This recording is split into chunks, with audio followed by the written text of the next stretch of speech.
ঢাকা ওয়াসার এক অনুষ্ঠানে যোগ দিয়ে নিজের ছবি দেখে ক্ষুব্ধ প্রতিক্রিয়া ব্যক্ত করেছেন স্থানীয় সরকার, পল্লী উন্নয়ন ও সমবায় মন্ত্রণালয়ের উপদেষ্টা আসিফ মাহমুদ সজীব ভূঁইয়া।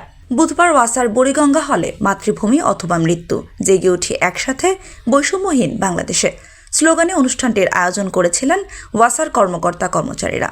অনুষ্ঠানের প্রধান অতিথির বক্তৃতায় আসিফ মাহমুদ সজীব ভূঁইয়া বলেন, আমরা যে সংস্কারের কথা বলছি সেই সংস্কারটা আমাদের চিন্তার জায়গা থেকেই করতে হবে। ঢাকা ওয়াসায় যখন এলাম তখন দেখলাম এখানে আমার দুটি ছবি টানানো আছে, তাহলে সেই সংস্কারটা কোথায় হলো? আগে শেখ হাসিনার ছবি টানানো থাকতো, এখন আমার ছবি টানানো হয়েছে। তিনি বলেন, অনুরোধ করব এই বিষয়গুলো পরিহার করে চলবেন। ছবি টাঙালে ৭১ ও ২৪-এর বীরদের ছবি টাঙাবেন।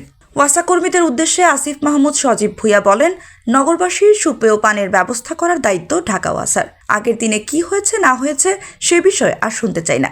নগরবাসীর সেবা নিশ্চিতের জন্য আপনারা সর্বোচ্চ কাজ করে তা নিশ্চিত করবেন। সভায় বিশেষ অতিথি হিসেবে বক্তব্য দেন স্থানীয় সরকার বিভাগের সচিব মোহাম্মদ নজরুল ইসলাম। অন্যান্যদের মধ্যে বক্তব্য রাখেন ঢাকা ওয়াসার প্রধান প্রকৌশলী মুস্তাফিজুর রহমান।